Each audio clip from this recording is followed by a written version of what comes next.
എന്തുപറ്റി? പോലീസുകാർ വന്നപ്പോൾ പേടിച്ചു പോയോ? പേടിയൊക്കെ മരവിച്ചു പോയി അബി. ചെയ്യാത്ത തെറ്റിന് എത്ര തവണയാ പോലീസ് എന്നെ ചോദ്യം ചെയ്തേ. പേടിക്കുന്നില്ലെങ്കിൽ ശബ്ദത്തിനാകെ ഒരു വല്ലായിക. അതങ്ങനെ മനസമാധാനം ഇല്ല അബി.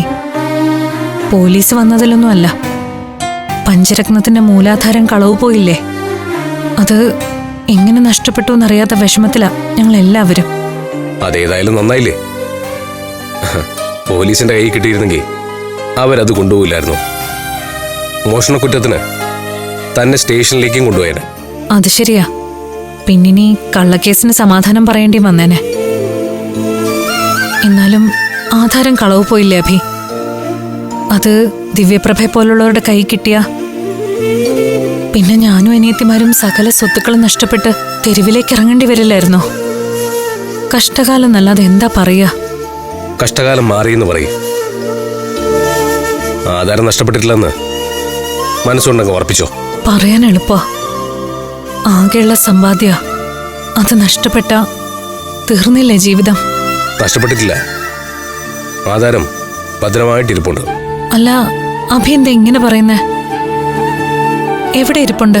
എന്റെ കയ്യിലുണ്ട്, സേഫായിട്ട് എന്റെ കയ്യിൽ തന്നെ ഉണ്ട്. എങ്ങനെ? വെറുതെ പറയല്ലേ? എടോ, വെറുതെ അല്ല, സത്യം. ആധാരം എന്റെ കയ്യിൽ തന്നെ ഉണ്ട്.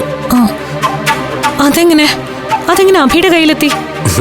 ഞാൻ അടിച്ചു മാറ്റിയതാ, ഇല്ലെങ്കിൽ കാണായിരുന്നു. അറസ്റ്റ് ചെയ്ത് കൊണ്ടുപോയാ പോലീസുകാര്. എനിക്കൊന്നും മനസ്സിലാവുന്നില്ല. പഞ്ചരത്നത്തില് ഒരു പോലീസ് സെർച്ച് ഉണ്ടാവുമെന്ന് കോൺസ്റ്റബിള് ബാലമ്പിള്ള സാർ എന്നെ നേരത്തെ അറിയിച്ചിരുന്നു. അതറിഞ്ഞ ഞാൻ പെട്ടെന്ന് പഞ്ചരത്നത്തിലേക്ക് വന്നത്. തന്നോട് പറയണമെന്ന് വിചാരിച്ചു, അപ്പോഴാ ആധാരം എന്റെ കൈ കിട്ടിയത്. ഈശ്വരാ, എനിക്ക് വിശ്വസിക്കാൻ പോലും കഴിയുന്നില്ല. എന്നാണോ വിശ്വസിക്കാൻ പറ്റാത്തത്? അയ്യോ, ഞാൻ അങ്ങനെ പറഞ്ഞതല്ല. എന്റെ ഭാഗ്യത്തിനാ അഭിക്ക് ആധാരം എടുത്തോണ്ട് പോകാൻ തോന്നിയത്. അത് നമ്മളെ ഒന്നിപ്പിക്കാനായിട്ട് അവിടെ അനീതിമാര് കളിച്ചൊരു നാടകമാ. അതാ ഭാഗ്യമായത്. ശരിക്കും ശരിക്കും ഭാഗ്യം എന്ന് പറഞ്ഞാൽ മതി.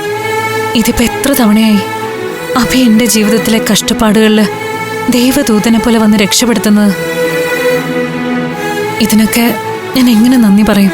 എടോ, തന്നോട് ഞാൻ പലതവണ പറഞ്ഞിട്ടില്ലേ, നമ്മുടെ ഇടയിൽ നന്ദിയുടെയും കടപ്പാടിന്റെയും ആവശ്യമില്ലാന്ന്. ഇതൊക്കെ എന്റെ ഉത്തരവാദിത്തമാണെന്ന് മാത്രം വിചാരിച്ചാൽ മതി. ഞാനേ ആധാരം കൊണ്ടുതരാം. വേണ്ട അഭി, ഇവിടെ ഇരിക്കുന്നതിനേക്കാളും സേഫ് അത് അവിടെ ഇരിക്കുന്നതാ. അത് വേണ്ട, ഞാൻ കൊണ്ടുതരാം. വേണ്ട, എനിക്ക് ഇത്രയും വിശ്വസിക്കാൻ കൊള്ളാവുന്ന വേറെ ആരുമില്ല. എനിക്ക് ഉറപ്പുണ്ട് ആധാരം അഭിയുടെ കയ്യിൽ സുരക്ഷിതമായിരിക്കുമെന്ന്. എല്ലാരും ആധാരം കളവ് പോയെന്ന് വിചാരിച്ച് വിഷമിച്ചിരിക്കുക. ഞാൻ ഒന്നും ചെന്ന് പറയട്ടെ. അഭിയുടെ കയ്യിൽ കരിങ്കല്ലിന്റെ ഉറപ്പാ പഞ്ചരത്നത്തിനെന്ന്. ശരി. ഫ്ലവേഴ്സ് സ്മാർട്ട് ഷോ ശനി ഞായർ ദിവസങ്ങളിൽ രാത്രി 9:30 ഫ്ലവേഴ്സിൽ.